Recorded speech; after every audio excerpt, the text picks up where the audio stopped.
Aujourd'hui, on se retrouve dans une vidéo qui va être consacrée à ma bibliothèque et à mes livres de manière générale. Alors, j'ai reçu pas mal de messages en tout sur ma chaîne et sur Instagram de certains d'entre vous en fait qui sont hyper intrigués par rapport à ma bibliothèque. Et voilà, plusieurs d'entre vous m'ont plusieurs fois demandé si je pouvais parler de livres, de mes lectures, tout ça sur ma chaîne. Et du coup, à ce propos, je tiens juste à dire que pour l'instant, c'est vrai que bon, il y a des passes et des moments où je lis beaucoup plus que d'autres, mais c'est vrai que ces derniers temps, la lecture ne fait pas partie de mon quotidien, dans le sens où là tout de suite dans mon quotidien, c'est pas quelque chose que j'ai constitué comme un objectif ou quoi que ce soit, parce que mon objectif principal c'est de commencer vraiment à m'organiser par rapport à ma chaîne YouTube et à planifier notamment le mois qui va suivre, là, le mois de décembre.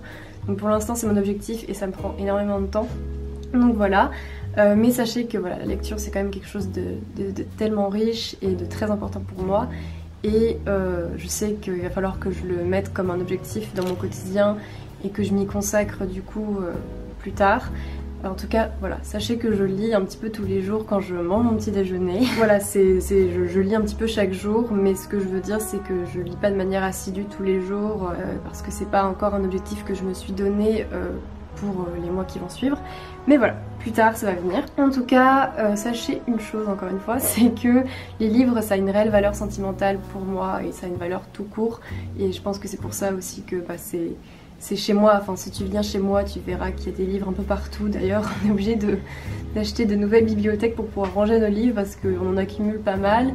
Mais enfin c'est pas accumulé dans le mauvais sens du terme, parce que chaque livre nous apporte quelque chose et chaque livre a sa propre histoire et tout son ressenti à lui par rapport à nous, je sais pas comment le dire, mais voilà, c'est un peu pour ça que je fais cette vidéo aujourd'hui, parce que ça m'est venu hier, je me suis dit mais tiens, est-ce que je leur raconterais pas un petit peu l'histoire de mes livres et de ma bibliothèque. S'il y a bien une chose dont j'ai envie de vous parler et de vous partager par rapport à ma bibliothèque et à mes livres, c'est bien c'est bien leur histoire et leur valeur sentimentale à moi. Pourquoi je les ai achetés, qu'est-ce qu'ils m'apportent, qu'est-ce qu'ils m'évoquent. Donc avant toute chose, avant de vous parler vraiment de lecture plus tard sur ma chaîne, j'aimerais bien vous parler un petit peu de ces livres, de ce qu'ils représentent pour moi et de pourquoi ils sont chez moi. Voilà. Donc voilà, du coup on va faire ça. Je vais essayer de vous partager un petit peu les livres que j'ai, quels sont les livres auxquels je suis vraiment attachée, pourquoi, qu'est-ce qu'ils m'apportent. Tout ça, bien sûr je peux pouvoir m'attarder sur tous les livres, déjà parce qu'il faut qu'on fasse du tri, parce qu'il y avait pas mal de livres qu'on avait notamment pendant la prépa, qu'on devait avoir pour les cours et tout, mais qui aujourd'hui ne nous apportent plus grand chose. Donc il faut qu'on fasse du tri et c'est pour ça que je ne vais pas m'attarder sur tous les livres, mais que je vais plutôt prendre une sélection de livres par rapport à ceux qui m'évoquent davantage de choses. Enfin bref, on va se mettre devant la bibliothèque et on va parler de tout ça, et voilà, j'espère que ce sera un bon moment pour vous comme pour moi. et voilà. Du coup on se retrouve devant la bibliothèque principale, si je puis dire, parce qu'on en a acheté une autre. C'est vrai que pour l'instant on n'a pas encore vraiment classé de manière très assidue nos livres, mais voilà, c'est là où se regroupe le principal de nos livres. Et voilà, il y en a un autre petit caisson juste au-dessus du lit que je vous montrerai tout à l'heure. Nous voilà un petit peu rapprochés, du coup on va se focaliser sur la première rangée de livres. Et voilà, du coup c'est parti. Donc là je vais vous montrer des livres que je n'ai pas lus parce que c'est des livres que j'ai récupérés dans les cartons de chez mon père. Donc nous avons la sonate à Kreutzer suivie de la mort d'Ivan Illich de Tolstoï. Et on a la métamorphose de Kafka. Donc ça c'est des livres, il y en aura d'autres, mais c'est des livres que j'ai pris qui étaient chez mon père en fait. Mon père il devait acheter pas mal de livres d'occasion au Emmaüs ou dans des brocantes ou des trucs comme ça quand j'étais plus petite. C'est des livres que j'ai toujours vus dans une grande bibliothèque quand j'étais petite, dans ma maison de famille, jusqu'au lycée, enfin même au lycée en fait, même si en terminale j'ai commencé à m'y intéresser, parce que j'envisageais d'aller en prépa littéraire, mais je sais pas pourquoi, j'avais tous les livres devant moi, dans une grande bibliothèque, ça avait un aspect assez magique, et pourtant je ne m'y suis jamais vouée, enfin je n'ai jamais pioché dans cette bibliothèque, même si elle m'intriguait énormément et qu'elle était assez magique, parce que souvent j'allais voir ce qu'il y avait, tout ça, mais jamais je me suis saisie d'un livre pour le lire. Sauf du coup vers la fin, quand j'ai compris que j'allais aller en prépa littéraire et que là je me suis dit ah mais c'est génial d'avoir une bibliothèque comme ça, je vais pouvoir lire plein de choses et tout avant d'être en prépa. Mais juste avant ça, rien quoi. C'était juste un endroit assez magique, assez étrange et assez étranger en fait. Et du coup maintenant ces livres là ont vraiment une valeur sentimentale pour moi, parce que je me dis que c'était un trésor de fou que d'avoir ça chez moi, que pendant mon enfance, j'ai jamais compris ça jusqu'à ma fin de terminale. Jusqu'à ma fin de terminale, j'ai jamais compris en fait tout ce que c'était que cette bibliothèque qui était absolument incroyable en fait. Et du coup je la visualise encore dans ma tête, et du coup quand mon père m'a proposé de prendre des livres parce qu'il a déménagé donc de cette bibliothèque, évidemment j'ai foncé sur l'occasion et j'ai essayé de fouiller dans tous les cartons pour récupérer le maximum de livres, parce que ça représente un truc de fou pour moi que cette bibliothèque. Et aujourd'hui j'aimerais tellement y retourner et pouvoir piocher là-dedans et pouvoir lire.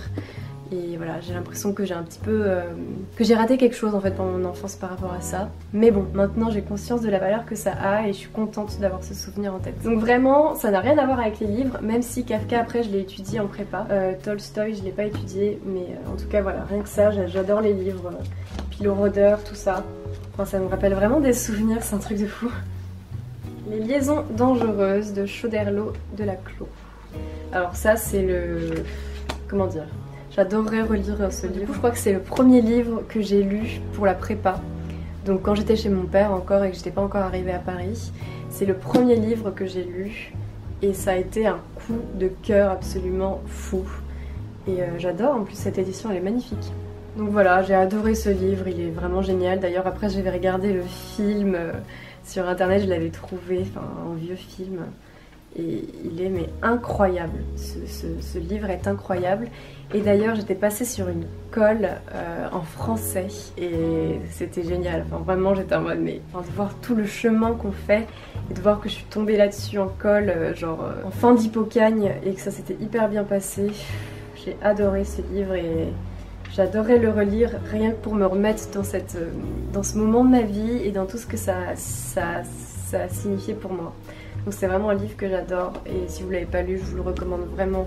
Ensuite on a d'autres livres que j'ai pris chez mon père encore une fois. Le Capitaine Fracasse de Théophile Gautier. Ça c'est vraiment un vieux livre et quand je l'ai vu je me suis dit je ne peux pas le laisser à côté. Il faudrait que je le lise un jour. Déjà mais quel plaisir que de lire dans un livre comme ça. Je trouve ça fou moi, je suis complètement fan. Donc voilà, un livre que j'ai pris encore une fois chez mon père. Et avec ça j'ai pris Madame Bovary de Flaubert, qui est un livre que je n'ai jamais lu. Ah oui, j'adore le dos. Donc c'est un livre que je n'ai jamais lu, mais je l'ai vu en pièce de théâtre en Hippocagne. Je sais qu'apparemment c'est un superbe livre, enfin mon copain adore ce livre et aime beaucoup Flaubert, donc il faudrait vraiment que je le lise un jour. Mais en tout cas je l'avais vu, j'avais vu une mise en scène de Thiago Rodriguez je crois, en Hippocagne et j'avais beaucoup aimé, je crois, si je me souviens bien cette pièce de théâtre. Donc ce livre là je vais définitivement le lire un jour, même si du coup je suis un peu spoilée, c'est pas grave. On l'a étudié en cours en plus après ça, du coup après la pièce de théâtre, et c'était très intéressant, donc je pense que même si j'étais un peu spoilée, ce serait intéressant que de voir l'écriture même de ce livre. Ensuite on a le chef-d'œuvre inconnu de Balzac. C'est vraiment tout petit, ça c'est un livre qui m'a évoqué beaucoup de choses quand je l'ai vu. Et, je me rappelle je l'avais mis dans ma chambre en Hippocagne parce que ça m'évoquait beaucoup de choses et je le trouvais vraiment magnifique.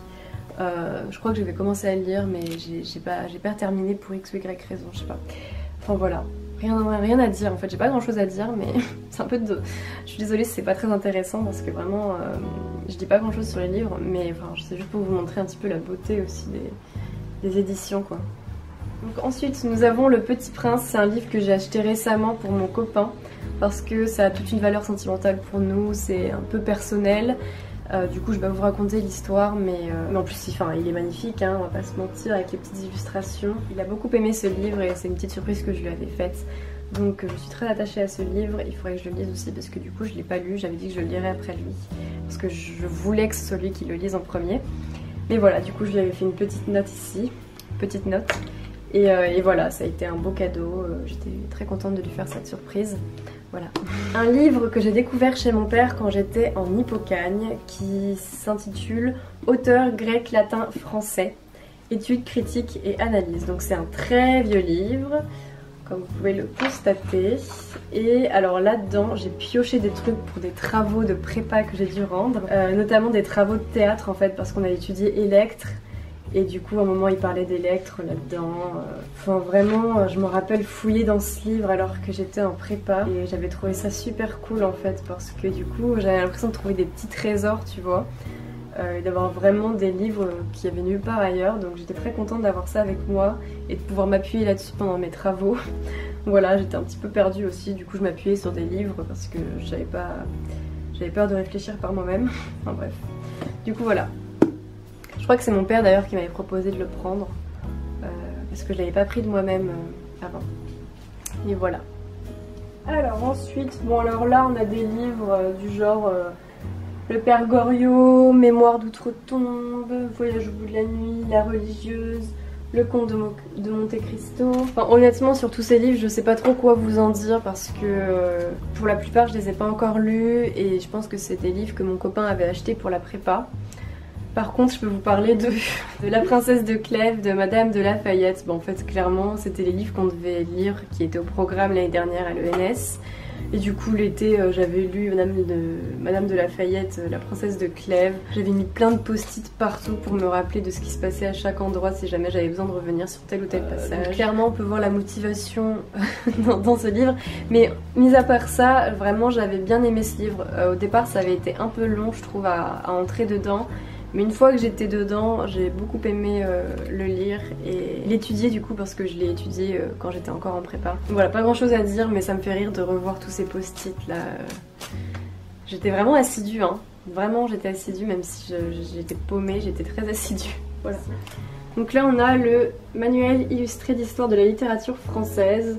Donc que j'avais récupéré chez mon père encore une fois. Quand je l'ai vu, je me suis dit parfait, ça va être génial pour la prépa. En fait, je parle beaucoup de prépa, hein. J'ai l'impression que je parle que de ça ici. Mais je crois que j'avais jamais vraiment feuilleté le livre. Ah si, je crois que j'avais regardé des trucs sur Racine, tout début de la prépa. C'était vraiment en fait un monde complètement inconnu pour moi. Et d'ailleurs aujourd'hui je constate que c'est encore un peu le cas. Genre là je vois les histoires d'Iphigénie. Tout ça, je me dis que c'est vraiment quelque chose que j'aimerais bien connaître davantage. Mais c'est vrai que la prépa ça m'a vraiment permis de découvrir tout un monde que je ne connaissais pas. Aujourd'hui j'ai connaissance de ce monde mais je le connais pas pour autant, donc c'est vrai qu'il faudrait vraiment que j'approfondisse mes connaissances là-dessus. Donc voilà, globalement. Passons à cette série de livres et ça me fait beaucoup rire maintenant de voir cette histoire. Derrière ces livres, en fait, c'est donc les essais de Montaigne. Donc on a le livre 1, 2 et 3. Donc ça, c'est des trucs qu'il y avait chez mon père, encore une fois. Et à l'origine, ce truc, bon c'est un peu ridicule, hein, mais à l'origine, ce truc, je m'en servais comme trépied, je crois, pour faire des vidéos sur YouTube. C'était une sorte de... Ouais, je posais ma caméra là-dessus, en fait. Je le mettais sur mon bureau, je posais ma caméra là-dessus et je filmais. Donc c'est très drôle, à l'origine, c'était vraiment un trépied, ce truc. Et bref, ensuite je suis allée en prépa, voilà, comme toujours il y a la prépa. Jusqu'au moment du coup où j'ai dû faire un exposé sur Montaigne, donc dans le livre 3 de ses essais, le chapitre 2 intitulé Du Repentir. Et alors l'histoire derrière cela, l'histoire derrière ce chapitre du Repentir et cet exposé que j'ai dû faire du coup en Hippocagne, c'est que c'est de cette manière que j'ai vraiment appris à connaître mon copain et qu'on a commencé du coup à se mettre ensemble, puisque je me suis tournée vers mon copain, qui à l'époque ne l'était pas, qui était une connaissance à l'époque on va dire, parce que l'année qui avait précédé, il avait fait cet exposé et comme moi je connaissais rien à Montaigne et je me rappelais de ce trépied là que j'avais utilisé tout mon lycée, je me suis dit ok, il faut vraiment que je me fasse aider pour cet exposé. Du coup je l'avais contacté, après il m'avait aidé pour faire l'exposé, tout ça, on avait travaillé sur cet exposé, sur du coup ce passage et de fil en aiguille nous nous sommes mis ensemble. Donc voilà, c'est l'histoire de Montaigne qui en plus aujourd'hui, je suis tellement contente d'avoir fait cet exposé parce que ça m'a fait découvrir encore une fois une autre pensée et j'ai beaucoup aimé ce passage du Repentir et voilà, aujourd'hui ça a une vraie valeur sentimentale pour moi et mon copain aussi, forcément puisque c'est un peu l'origine de notre rencontre, voilà, et de la raison pour laquelle on s'est mis ensemble. Mais voilà, du coup je suis très attachée à cette édition et à ces 3 livres parce que ça me fait rire de penser qu'à l'origine ça me servait de trépied et que finalement j'ai été amenée à découvrir cet auteur et son œuvre et à travailler sur un de ses chapitres qui m'a beaucoup parlé et du coup je trouve ça fou en fait de voir comment ça évolue. Là on a un autre livre des essais de Montaigne que j'aime beaucoup et que j'avais pris chez mon père également. Je crois que c'est des extraits de chaque livre donc il n'y a pas tout non plus. Mais je trouve que l'édition est vraiment magnifique donc j'ai pas pu me résoudre à l'abandonner parce qu'elle est trop belle. Voilà. Trouvé à Book Off The Tales of Beedle the Bard. C'est les contes d'Harry Potter là. en anglais du coup, donc je suis bien contente de l'avoir trouvé en VO. Et je suis contente d'avoir ça du coup plus tard pour mes enfants. Ils ont intérêt de le lire, hein, ok. On a notre collection de Harry Potter en anglais. Après on a le précis de grammaire de lettres latines qui m'avait été bien utile et que j'aime beaucoup. Qui maintenant est très utile pour mon copain qui fait du latin. Moi j'en fais plus, mais vraiment le latin c'est quelque chose que j'ai beaucoup aimé, donc c'est pour ça que je pense que je vais garder ça tout le temps. Déjà parce que mon copain en a besoin, et parce que je pense que peut-être qu'à un moment je vais refaire du latin, parce que c'était un petit peu un jeu de faire du latin. Au bout d'un moment j'ai commencé à m'amuser à faire du latin. Ça a pris du temps, mais au bout d'un moment je trouvais ça bien, je trouvais ça cool comme activité. Voilà. Un livre que ma belle famille m'a offert pour mon anniversaire. Une histoire mondiale illustrée des femmes. La condition féminine en images de la préhistoire à MeToo. Enfin, j'ai pas encore tout lu, par contre je l'ai feuilleté et là il est assez lourd, c'est un livre assez imposant qui est très beau. Je galère vraiment à vous le montrer. Hein. Et voilà, donc très très chouette cadeau. J'aime beaucoup l'odeur. Et bref, c'est intéressant d'en savoir plus et de pouvoir découvrir là-dedans la condition féminine, tout ça. Oula. Et l'histoire des femmes aussi, parce que voilà, c'est des choses très importantes. Et du coup voilà, j'étais très contente qu'on m'offre ça. Et voilà, c'est comme c'est un très très gros livre et imposant tout ça, c'est quelque chose que je feuillette et que je vais feuilleter prochainement. Voilà. Alors, on se retrouve de nouveau debout. Cette fois-ci, on va explorer la partie verticale de la bibliothèque. J'espère que j'aurai des trucs à vous en dire. Parce que pour l'instant, j'ai l'impression que c'est pas très intéressant. Mais bon. Ici, j'ai ma collection de livres en VO. Donc voilà, c'est pour vous montrer un petit peu. J'ai Sense and Sensibility, Pride and Prejudice, Jane Eyre, The Scarlet Letter, Dubliners 1984, Frankenstein, Moby Dick, The Turn of the Screw, Sunset Park, The Great Gatsby, Christmas Books. Toujours à Book Off, j'ai vu qu'il y avait The Christmas Books et ça m'a intriguée. Je me suis dit que j'allais le prendre parce que j'en ai jamais entendu parler en cours et que j'aurais bien envie de le lire. J'ai pris The Great Gatsby, jamais vu le film, jamais lu l'histoire, quoi que ce soit. Donc pareil, je l'ai pris et j'aime beaucoup l'édition Penguin. Je sais pas pourquoi, c'est une édition qui m'attire beaucoup, donc je l'ai pris. Ensuite j'ai pris Animal Farm et The Revenant de Michael Punke. Parce que le film apparemment est très bien. Le livre, je me suis dit bah parfait, c'est cool de l'avoir chez soi en VO parce que apparemment c'est une histoire assez poignante. Enfin voilà, je sais que c'est des œuvres et qu'il faut que je les ai chez moi parce que un jour, quoi qu'il arrive, il va falloir que je les lise. Et voilà, j'aime beaucoup les livres en anglais, ça me réconforte de savoir que j'ai ça chez moi et que je vais pouvoir les lire un jour en anglais. Parce que c'est quand même bien mieux de lire les choses dans leur langue d'origine, telles que l'auteur les a écrits vraiment. Oh non! Ma première colle de lettres, le véritable Saint-Genès. Alors ça, mais ça c'est, je m'en rappellerai toute ma vie quoi. J'ai pas pu me résoudre à quitter ce livre et à le donner parce que c'est trop sentimental pour moi de me dire que c'est ma première colle. Que quand j'ai eu le sujet j'étais en mode ok, comment je vais faire? C'était le dernier livre sur lequel j'espérais tomber en colle, mais le fait d'avoir fait une colle dessus, ça m'a vraiment marqué et sur le coup, j'ai trouvé ça cool. Donc ça, c'était le passage sur lequel je suis passée en colle.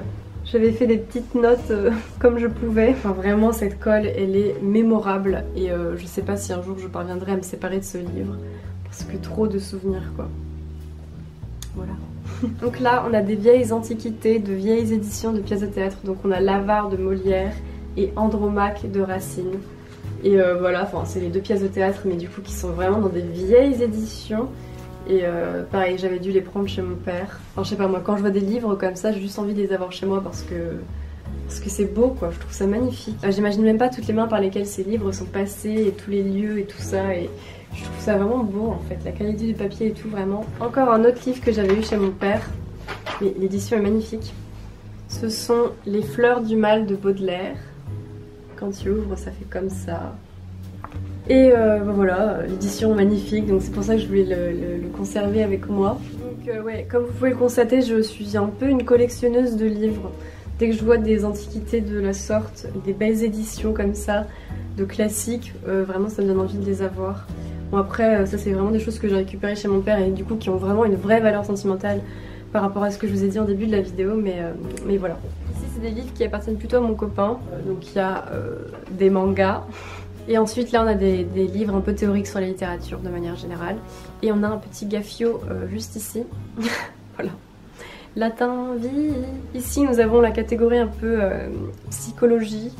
Et je crois autres découvertes sur le monde, tout ça. Que des trucs sur la psychologie qui m'ont été importants pour moi quand j'en faisais mon projet professionnel. Et après c'est toujours une voie qui me plaît. Donc voilà, c'est des livres sur la psychologie, donc c'est quand même des trucs auxquels je suis attachée, même si c'est plus mes études. Voilà.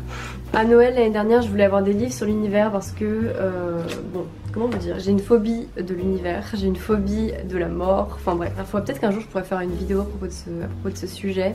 Mais bref, depuis que je suis petite, j'ai des angoisses à propos de l'univers, de la vie, de la mort. Je pense que c'est peut-être commun à tous les êtres humains quelque part, mais moi ça a été très fort, je pense. Et ça m'arrive encore, hein, même si maintenant je le gère beaucoup mieux. Et du coup, ça me fascine en fait. À la fois c'est quelque chose qui me fait peur, enfin tu vois, te dire putain mais là en fait je suis en train de vivre un truc, mais un jour il y aura plus ça en fait, genre. Et je saurai jamais ce que c'est. Donc bref. Un peu stressant, un petit peu angoissant. Mais maintenant que je gère beaucoup mieux les choses et tout, ça n'empêche que l'univers, tout ça, la vie, la mort, ça reste quand même très fascinant. Que quelque part, je pense que l'univers, je trouve ça magnifique et que j'aimerais bien comprendre davantage en fait, à partir de ce qu'on en sait en fait. Et du coup, c'est pour ça que j'avais demandé si jamais quelqu'un voulait m'offrir ça, des livres sur l'univers, sur l'astronomie, tout ça.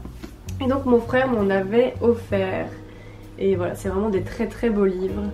Et il faudrait que je les consulte plus souvent d'ailleurs. Mais voilà, je pense que ça c'est des livres que je vais vraiment conserver sur le long terme. Notamment celui-ci, là ça m'intrigue vraiment. Donc voilà, très contente d'avoir ça avec moi.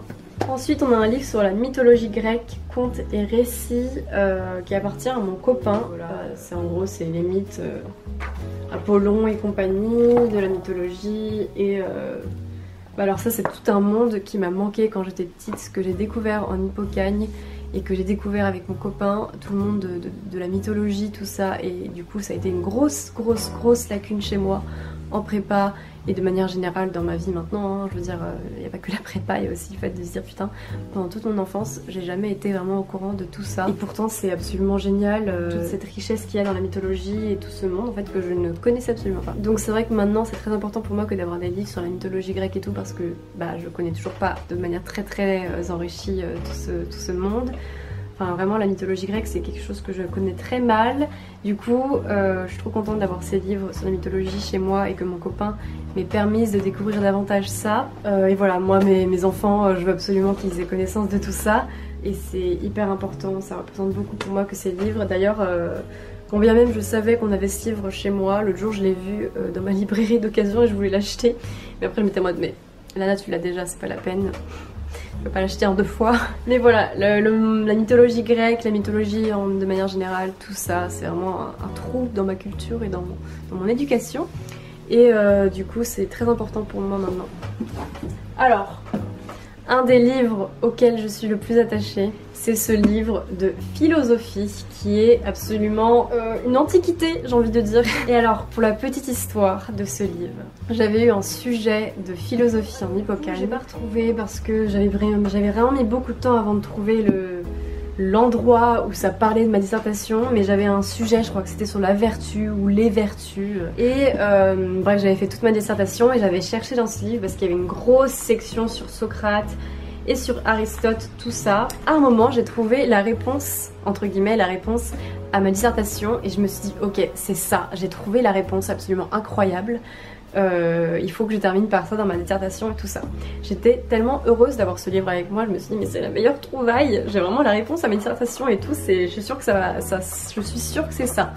Et je sais pas pourquoi, au dernier moment, la veille au soir, avant de rendre ma dissertation de philosophie, j'étais au bout de ma vie en train de finir ma dissertation et tout, j'étais en mode j'ai tout remis en question et je sais pas, j'ai cherché un truc sur internet sur Aristote qui faisait un peu plus de sens parce que c'était moins je sais pas comment dire moi. Enfin ça me paraissait plus crédible parce que vraiment la réponse que j'allais donner, que j'avais trouvée dans ce livre et tout, qui me paraissait être la bonne, c'était vraiment un truc trop tourné dans tous les sens et je me disais non ça va pas marcher, il faut que je fasse un truc plus simple.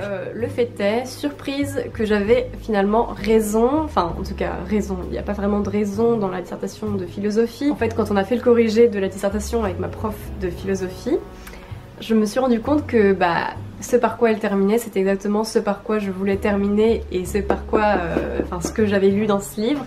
Et alors là j'ai eu la plus grosse déception de ma vie en mode mais Lana, pourquoi tu as changé au dernier moment ta 3e partie de philosophie? Et je suis sûre que ça aurait fonctionné et du coup j'ai été extrêmement frustrée d'avoir changé d'avis au dernier moment et de ne pas m'être fait confiance en fait par rapport à ça et par rapport à ce que j'avais trouvé. Donc vraiment ce livre c'est un peu un trésor pour moi par rapport à ça. Je suis très attachée à ce livre parce que je me dis mais ça a été mon sauveur pendant un instant, même si au dernier moment j'ai décidé de changer ma 3e partie de dissertation. Sur le moment quand j'ai vu quand j'ai lu la phrase qui répondait à ma question de philosophie, j'étais en mode mais c'est incroyable ce qui se passe là, vraiment c'est incroyable. Ce livre était avec moi pendant toute mon enfance dans ma maison et aujourd'hui il me sert, vraiment c'est fou la vie. Donc bref, je suis vraiment très attachée à ce livre. La vertu est une.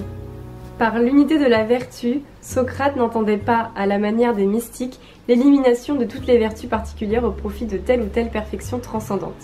Il voulait dire simplement que toutes les vertus ont une racine commune, à savoir la science du bien telle qu'il la comprenait. La vertu n'était ainsi ni absolument une, ni tout à fait multiple. La vertu était l'unité dans la multiplicité, la science du bien et la possession de soi réalisée au sein des vertus consacrées par la tradition.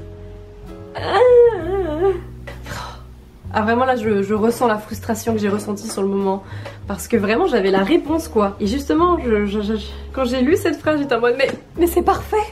Et je sais pas pourquoi j'ai changé, je sais pas pourquoi. Mais en tout cas je suis quand même fière d'avoir eu cette illumination et ce livre avec moi. Voilà, j'aurais dû me faire confiance. Et bref, c'est vraiment la frustration de ma vie, disons-le. Enfin bref, voilà. Enfin bref, voilà pour l'histoire de ma bibliothèque du coup. J'ai l'impression que j'ai très peu évoqué d'anecdotes ou de types du genre et que je vous ai plus fait une présentation de ce que j'avais. Mais bon, enfin c'est ce qui me suis venu sur le moment, je vous ai quand même raconté 2-3 trucs.